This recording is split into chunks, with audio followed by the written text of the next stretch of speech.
Anteriormente en la universidad, el proceso de elección de decanos, ¿cierto?, siguiendo las reglas democráticas, es decir, la ponderación, las mayorías estaba en manos de los estudiantes y profesores, como debía ser. El año pasado, si no estoy mal, con el acuerdo 06, las directivas de la institución, en algo que consideramos los estudiantes una violación flagrante no solo de la democracia, sino de la autonomía universitaria, decidieron modificar el anterior acuerdo. Y valga la redundancia, decidieron que esta ponderación, es decir, la mayor ponderación a la hora de decidir quién era decano de esta institución, quedara en manos del Consejo Superior que está integrado por 9 personas, y además hay que agregarlo, en su mayoría son ajenos a la institución, ¿cierto? Los estudiantes hemos hecho de todo pues para evitar este asunto, no obstante, no se ha retrocedido en este espacio. Yo quisiera aprovechar esta inquietud no solo por su condición de demócrata, que creo nos puede dar una muy buena opinión, sino porque tenemos la presencia en el auditorio del secretario general de la universidad, ya se fue, bueno, me parecía muy positivo, pero extraño. El asunto es ese, doctor Gaviria, se vienen presentando, se está cernando los espacios democráticos, no solo de participación, sino de decisión de los estudiantes. Quisiera conocer su opinión. Muchas gracias. Muy bien, muchas gracias a usted. Mire, lo primero que debo decirle es esto: yo no me propongo resolver problemas particulares, muchas veces cuando tocan con intereses de instituciones en las que me encuentro y que han sido tan generosas y benévolas que me han permitido hablar. Pero sí me refiero al problema que usted plantea. Justamente cuando yo saludaba ahora a Guillermo Garner, recordaba luchas por la autonomía universitaria. La Constitución colombiana del 91 es una constitución que, entre otras cosas, me gusta mucho porque es una constitución autonomista. Desde el primer artículo dice que las regiones o los territorios son entidades autónomas.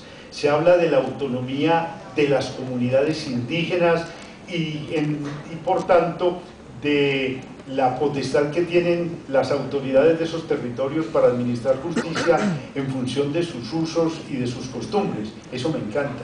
Por primera vez se consagra la autonomía personal como un derecho, bajo el rubro del libre desarrollo de la personalidad en el artículo 16. Y se habla también por primera vez, creo que es el artículo 68, no recuerdo cuál, de la autonomía universitaria. Pero ¿qué ocurre? Un fenómeno parecido al que les describí. Utilizamos términos muy sonoros y que convocan a la adhesión para tratar fenómenos que no se corresponden con los conceptos de esa naturaleza. Por ejemplo, se habla de autonomía universitaria. ¿Y quién rige la universidad? Dice, bueno, un representante del presidente, un representante del gobernador, un representante del sector privado. La autonomía consiste en que la entidad o la persona misma se da las reglas que van a regir su acción. Cuando eso no ocurre, podemos decir, hay un gobierno bueno, un gobierno deficiente, etcétera, pero no autonomía.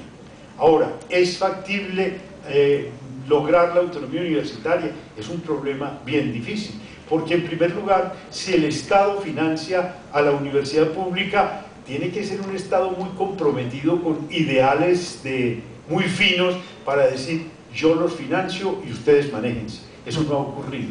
Pero no ha ocurrido ese fenómeno ni siquiera parecido a lo que uno pudiera llamar autonomía universitaria. Para lograr la autonomía universitaria todavía tenemos que andar mucho trecho. Yo voy a decirle algo.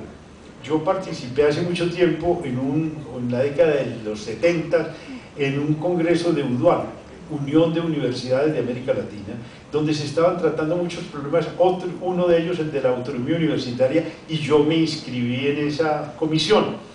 Y la conclusión, pero unánime, era esto: las universidades necesitan autonomía y vamos a proponer que todas las constituciones incorporen la autonomía universitaria. Y yo me opuse, y yo que soy partidario de la autonomía. ¿Pero por qué? Nos lo estaban recomendando El Salvador, la República Dominicana, Paraguay, Bolivia, Uruguay, que todos estaban bajo una dictadura. Decía, ¿y ustedes nos recomiendan a nosotros autonomía universitaria? ¿Hay autonomía universitaria en estos países? Claro que no, pero está el rubro.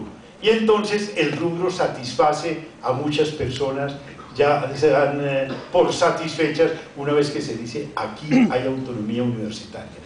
Nuestra Constitución consagra la autonomía universitaria, pero sería una discusión, un debate posterior, pensar cómo deben elegirse los decanos, cómo deben elegirse los rectores, etc. Pero en lo que sí tenemos que convenir es en algo, que si son instancias distintas a las puramente universitarias las que conforman las directivas, no hay autonomía universitaria.